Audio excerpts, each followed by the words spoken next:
জাতীয় সরকারের প্রতিষ্ঠা দিন সূচনা হলো ক্ষুদিরাম বসুর নামাঙ্কিত 7 দিনব্যাপী ঘাড় ক্ষুদিরাম মেলার।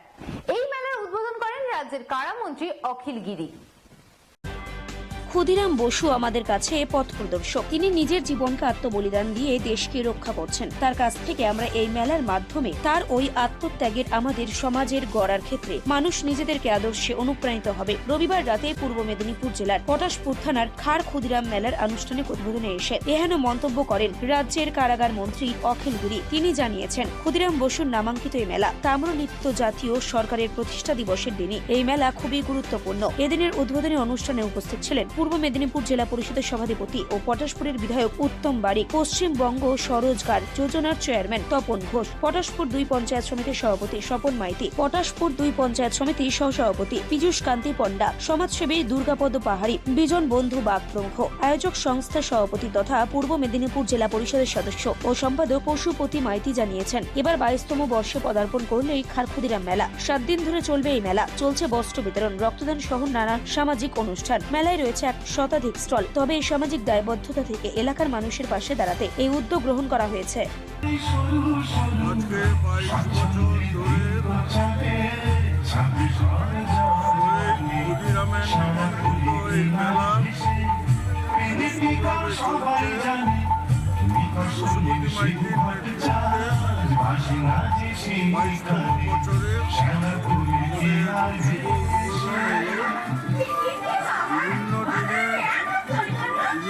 শিক্ষামূলক অনুষ্ঠান, সাংস্কৃতিক অনুষ্ঠান,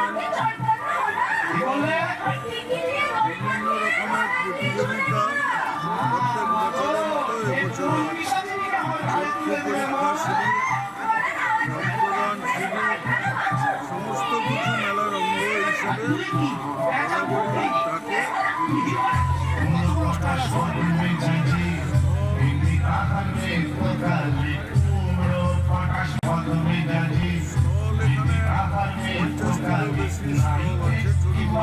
তাকে এলাকার মানুষকে কি বার্তা দেবেন? এলাকার মানুষকে ক্ষুদিরাম মেলা, শহীদ ক্ষুদিরামের নামাঙ্কিত মেলা, এলাকার মানুষ করেন 7 দিনের এই মেলা সবার কাছে উপলব্ধ হয়। এলাকাবাসীর কাছে প্রতি বছর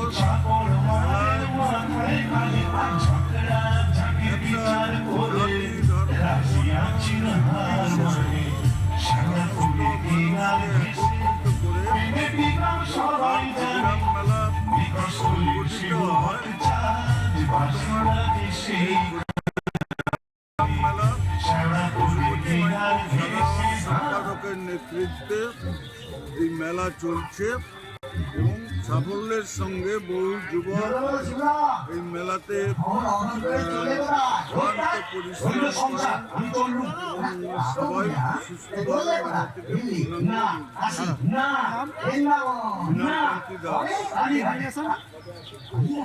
জেলা পরিষদ সদস্য তো আছি, মেলা কমিটির সভাপতি। ক্ষুদিরাম আমাদের কাছে আমাদের পথপ্রদর্শক। ক্ষুদিরাম তার নিজের জীবনকে বলিদানের মাধ্যমে যে দেশকে রক্ষা করেছেন, তার কাছ থেকে আমরা এই মেলার মাধ্যমে তার যে আত্মত্যাগ, এই আত্মত্যাগ আমাদের সমাজে মানুষ দেশ গড়ার কাজে, সমাজ গড়ার কাজে তারা নিজেদের জীবনকে সাধারণ মানুষের জন্য নিয়োজিত করুক, এইটার আমি মানুষকে বুঝাবার চেষ্টা করি। তাম্রলিপ্ত জাতীয় সরকার প্রতিষ্ঠা দিবসের দিন আপনি কার্যত বললেন যে মেদিনীপুরের সন্তান না, এখনো পর্যন্ত বিদ্যাসাগর সম্পর্কে বা ক্ষুদিরাম সম্পর্কে জানা না। আর সবাই নয়, কিছু কিছু লোক যারা পড়াশোনায় খুব অবহেলা করে, যারা মেদিনীপুরের ইতিহাস সম্পর্কে জানতে চায় না, তাদের জেনে রাখা ভালো। কারণ যেহেতু মেদিনীপুরের সন্তান, মেদিনীপুর একটা সেন্টিমেন্ট জেলা, স্বাধীনতার আন্দোলন থেকেই জেলা, যে জেলা ভারতবর্ষের মানুষকে পথ দেখিয়েছে, সেই জেলায় বিদ্যাসাগরের সম্পর্কে আমাদের জানা উচিত। বলছি, মহারাষ্ট্রের বালিয়া, উত্তরপ্রদেশের ছাত্ররা পশ্চিমবঙ্গের মেদিনীপুর, তো ব্রিটিশদের কিন্তু আন্দোলনের পীঠস্থান, তো সেখান থেকে আপনি কি বলবেন? না, আন্দোলনের পীঠস্থান পশ্চিমবঙ্গের সব থেকে সেরা।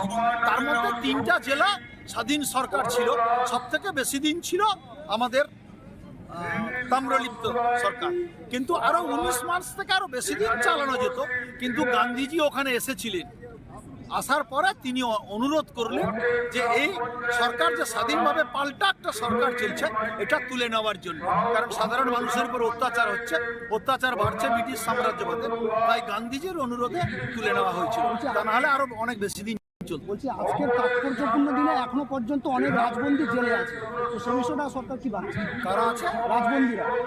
আর রাজবন্দীরা যারা জেলে আছেন তাদের জন্য নিশ্চিতভাবে কোনো সিস্টেম আছে, সেই পদ্ধতিতে তারা আবার পরের দিকে তারা নিশ্চিতভাবে মুক্ত পাবে।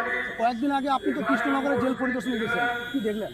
আমি আমার ডিপার্টমেন্টের আমার জেলে দেখতে গেছিলাম ব্যবস্থাটা। এখন তো আর জেল মানেই কারাগার মানে সে কথাটা উঠে গেছে, সংশোধনাগার বলা হয়েছে।